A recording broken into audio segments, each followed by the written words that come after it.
Wow, I feel like a Hollywood star the way you said it. Thank you.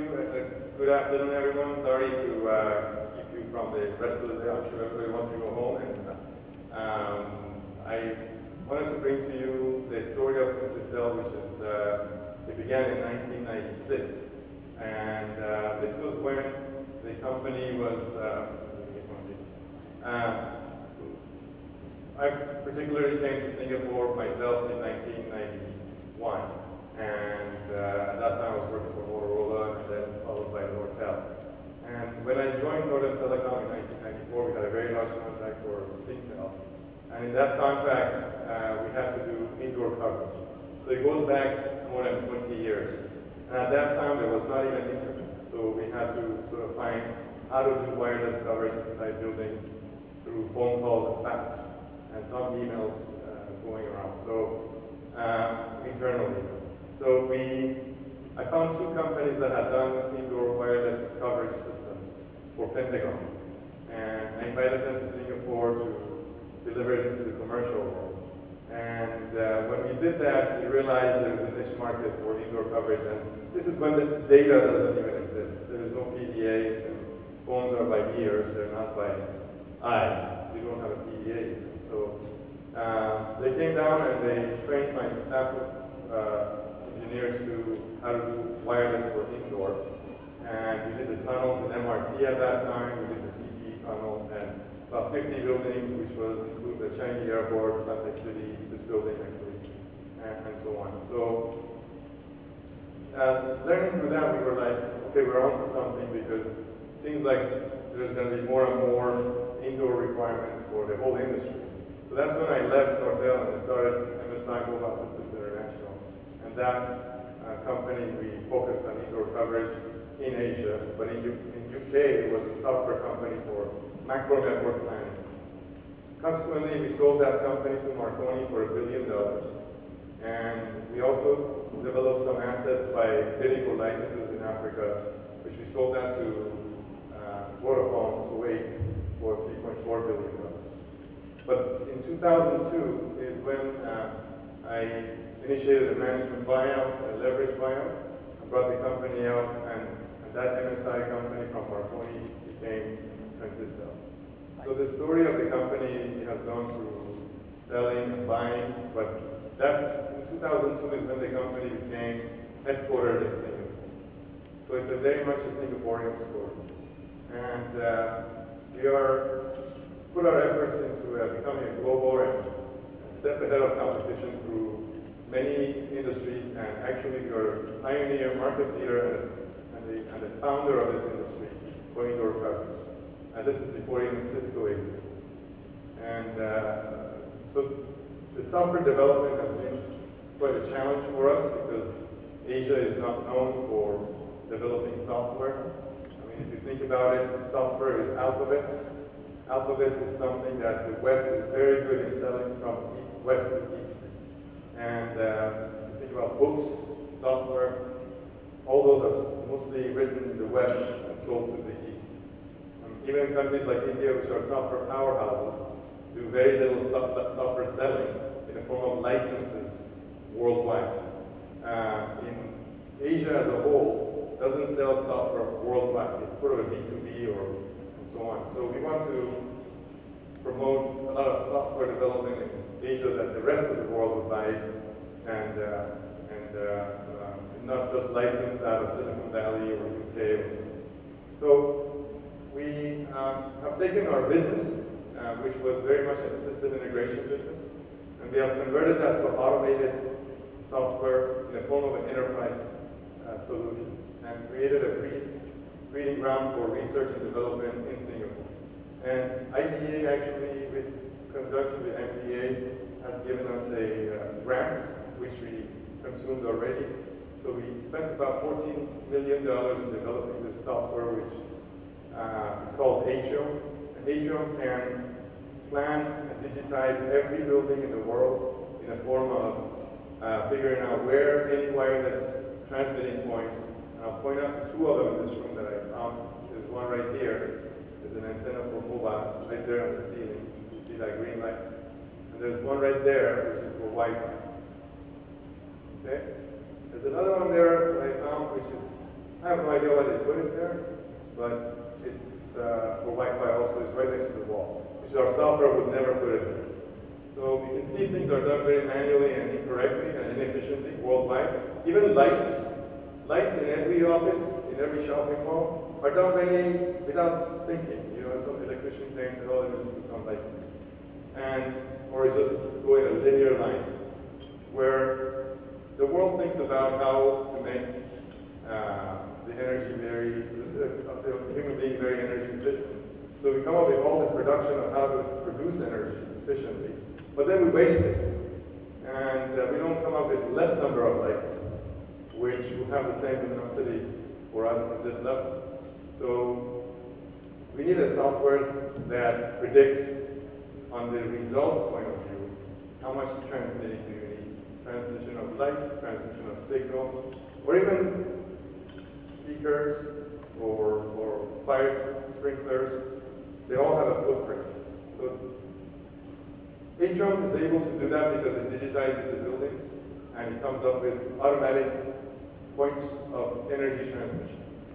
And so in 2002 is when we did the buyout and we started filing our patents. We have the patent for patent for lift coverage, and this is patented worldwide. And Singapore was the first country to give us the patent in 2005. And Intel and Day2 became our shareholder briefly for 3 years. And that's Intel Corporation, the chip manufacturer. And then they exited in 2010. We finished about 2,000–3,000 buildings along the way. And our major breakthrough was in 2008 when we filed for MDA to give us a grant for development of this magnitude, this very big software suite. And then in 2009, immediately using the software, we won the biggest contract in the world for the biggest system at that time, which was Marina Bay Sands. And so Marina Bay Sands Wi-Fi twice was done by us, and so does the 2G, 3G, 4G. Not 4G they don't have yet as far as the full system end, but the base stations are replaced. So, but the antenna distribution system for Marina Bay Sands, along the side are reflections at Keppel Bay, and this building, and Changi at that time, and our latest project, Singapore Sports Hub. So when you see the company's accomplishment, our competitors are companies like Ericsson, or Huawei, or NCS. So the company being sort of we don't have a sugar daddy in our shareholders and so on, so we're always fighting for our own existence. And it's been a very self-building company. And quite a few investors and shareholders, private investors have been. The company does not have any institutional shareholder, and it's all individuals in Singapore. So it's a very homegrown story. Using the software, for example, reflections at Keppel Bay, most contractors finish it in about 1.5 years. We finished it in 7 weeks. And there was a tender for that, and everybody backed out of liquidated damages to do that one because they had to go TOP. So we managed to finish it because of our software for that. And like the Singapore Sports Hub was the biggest system now, which is going to be showcased during the Brazil and Japan game on Tuesday. And that system is the largest indoor system worldwide. Massive amount of base stations, and we have a very nice, and you've seen our actions of discussions and negotiations with our customers for that system in the newspapers many times. So we are now up and running, and it's operating well. Now the latest award was from this organization, which I'd like to thank the committees for selecting the company for the award for Manufacturers Federation. So we have gone from being a system integrator and added, not replaced, a software development. And then we added control hosting, which is we build, own, operate, and lease networks. So our partner Equis, which brings the money from JP Morgan and University of Texas Endowment Fund, Swiss, German, and Dutch Sovereign Fund, have given us about $150 million to build networks for building owners and lease it to the telcos, whomever they would do. So that puts the steering wheel in the hands of building owners rather than just the developers. If I was going to make an example to that, you have PUB in Singapore utility companies. Utility companies don't go to building owners and say, hey, here's the power box for power distribution, but I would like to make sure all the cables and light bulbs are also done by us. So if you want to change the light bulb, you have to pay me for it. But in the telco industry, it's done that way. They bring the base stations to the building, but the cabling and antennas, which is stuff you can buy in Siemens Square, the telcos make sure that it's done by them. Where worldwide, in US, Europe, even in as close as Indonesia, Philippines, Malaysia, the building owners have the option to put in their own infrastructure and actually lease it back to the telcos. Or have a neutral host, which owns the infrastructure, and be a single point of contact for all telcos to put in their infrastructure. So that has been a model that has worked worldwide quite nicely, and allows the building owners to have another option to contact neutral hosts to bring not just the telcos, but also Wi-Fi and security or any kind of other internal wireless systems they want to bring in for their management that they may have. So the company, like I said, these are our 3 business units right now, which is Atrium Software, which very cleverly designs where energy transmission points should be. The system integration and the consultancy for these. So to roll out the system, I won't bore you with this too much.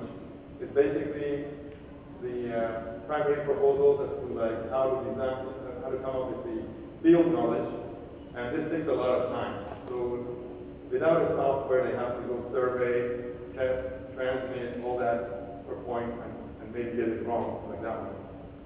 And then deliverables will be a full design, project plan, equipment specifications, and so on. And then after that, it becomes installing it, as built, and so on. The amount of paperwork that a building like this will generate for this process is probably about this tall, just like hard copies, which will become outdated within a month. So it's a lot of inefficiency in all telcos in the world, not just Singapore, in the form of paperwork and just simple construction of a system. Where with the Atrium, we have converted that to be 100% paperless. And these are some of our projects: Marina Bay Sands, Reflections, Keppel Bay, Marina Bay Financial Center, and latest one, Singapore Sports Hub. And you've seen these are sort of exceptional buildings, fully glass buildings, the National Library, the Menara Telecom, then went to 2G, we went to 3G, the Prime Minister wanted to have video conference even in the elevator, so we had to do some special designs there. And obviously, this 21 systems in a single cable in the National Stadium. And that is pretty remarkable work that we have done through our software, which would not have been possible to meet the deadlines if this was done manually. So that's Atrium's logo. The whole A and T and R and I, and the M and U, and N is a U, M is in the logo. And that's the roaring dragon. You can see that. It's built on the Oracle database. It has the functionality of an entire ecosystem for building owners, telcos, and contractors in there on a single platform of database that will be reached out to every person that is interested in that building. So for example, this building, Suntec City, we're going to have contractors that are going to open up this evening. We're going to have designers that are going to need to know where points are going to be. You're going to have a building owner that wants to make sure nothing else is disturbed. So digitizing the building becomes part of this process very quickly. And that's how we did Reflections at Keppel Bay in 7 weeks. Because we did the design and digitizing of the building simultaneous to material order and installation.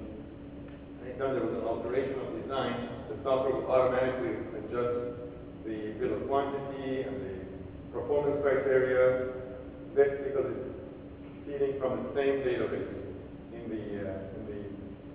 the system. Even the project management, when the bill of quantity comes up as to I'm going to put this antenna there, there's a connector behind it, there's a cable behind it, how long is the cable, all that, software decides all of that. Because it has digitized the building already, it knows from this point to B1, how many millimeters of cable I'm going to need. The software does come with those kind of calculations. It knows the exact size of the room, ceiling, height of the ceiling. That takes about 2 hours to fill up. So the manual work is now substituted with the complete enterprise software. Even project management, the users don't have to, after the design is completed, take all that material and all the cable lengths and all that and convert it to tasks and say how long does the software will come up with a project management schedule, Gantt chart, everything automatically with one click of a button. There's a lot of IPR that is inside this software, patented in Singapore and worldwide in progress, and a lot of patents pending. For example, if you look at this floor layout, it will come up automatically with the signal level per point, where the coverage is, where the coverage should be. So it kind of brings the telco into a very efficient mode, because right now, all telcos worldwide are made out of, I don't know, 10, 15 departments, which to me, if you launch a spacecraft with that kind of organization, they will all crash, because the tasks are assembly line from one department to another. That's why all telcos in the world begin on not just preparing Singapore telcos. Or when you call the customer center or call center, by the time your problem is solved, it will take a long time, a lot of communication, and most likely you won't even get the result you want, because it goes in a very sequential way of handling the customer issues.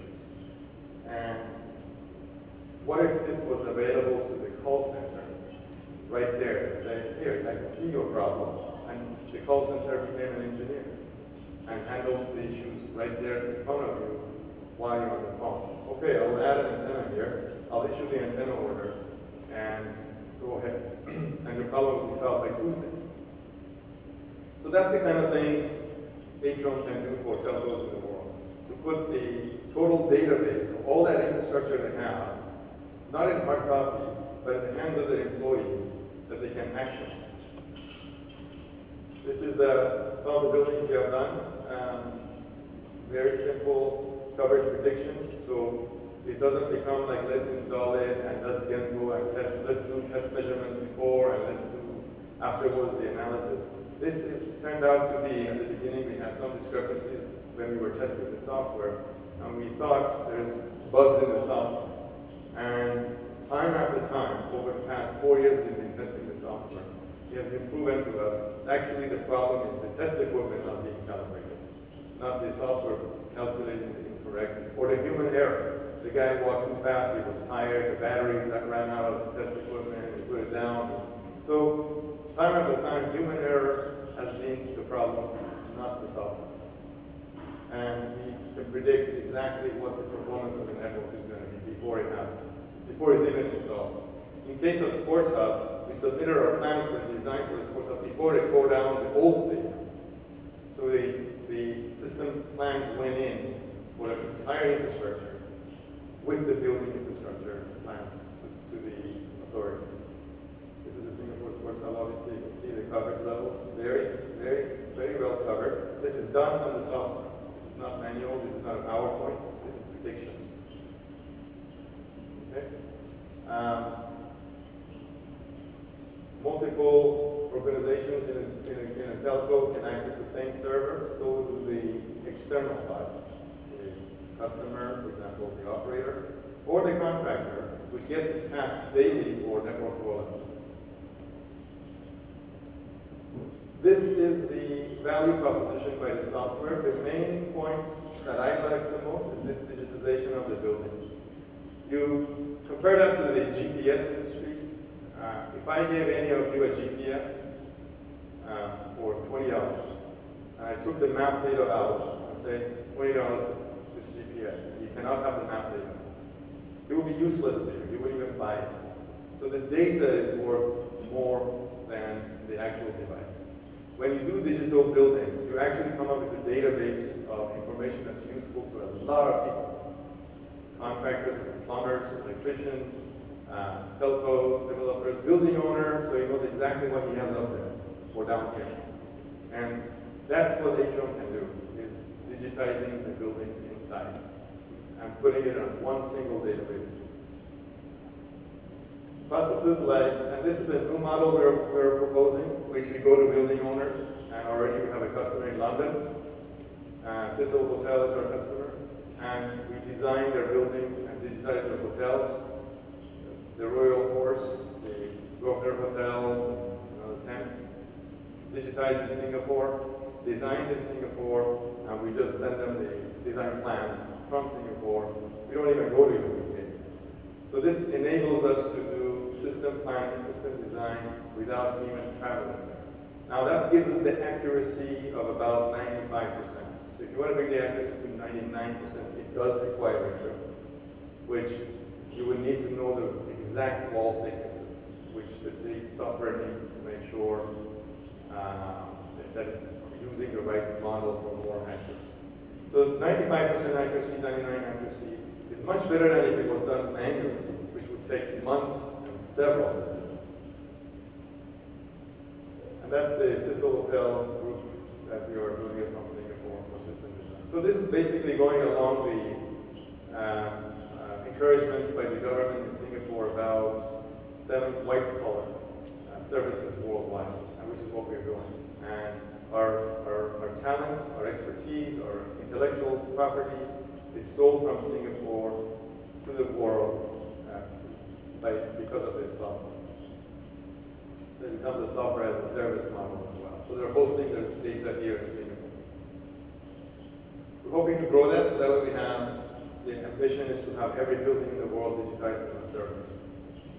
And that gives us quite a powerful database because we have data every building for their customers and their users. Singapore Sports Hub is another one.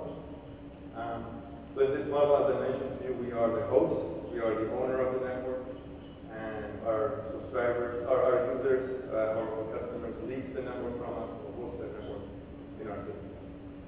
And it's a distributed antenna system. It's called DAS, neutrally hosted and multi-operator with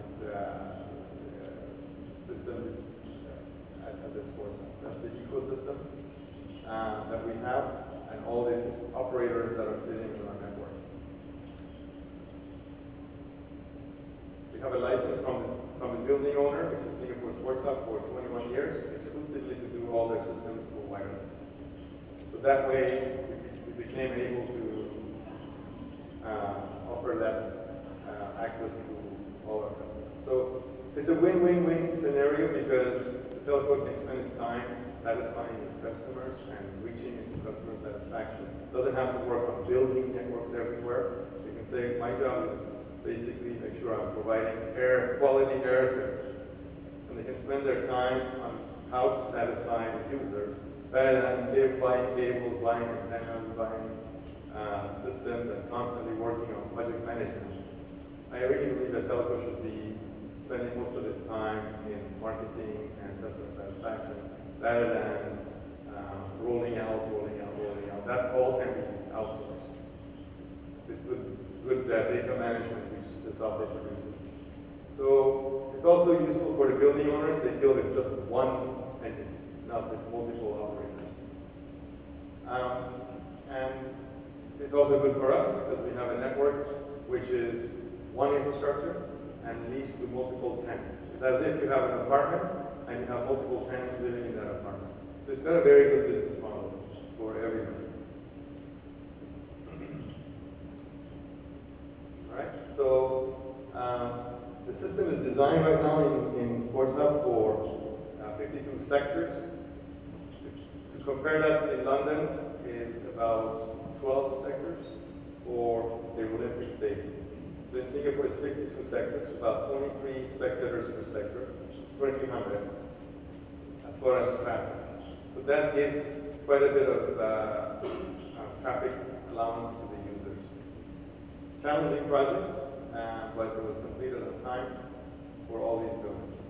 That's the funding that came in. It was in the newspapers for the for us to build more infrastructure for building owners and the government buildings, and wherever we can own infrastructure and lease it. So what's next? How many of you seen the newspaper today front page? What's next is OMG, which is our ambition to become the 4th operator in Singapore. That's in the front page newspaper today, Space Times.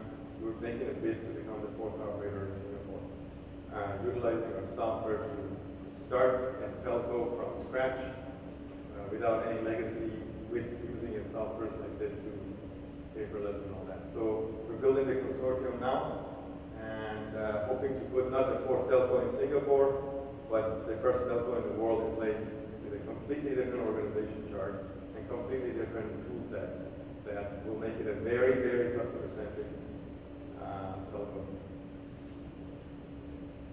Thank you.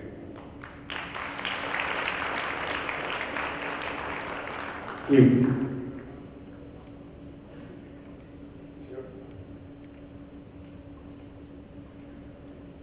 Thank you once again, Mr. Masood. Ladies and gentlemen, another big round of applause for that sharing. Thank you, sir. Great sharing. We're requesting for Mr. Masood Basiri to remain on stage.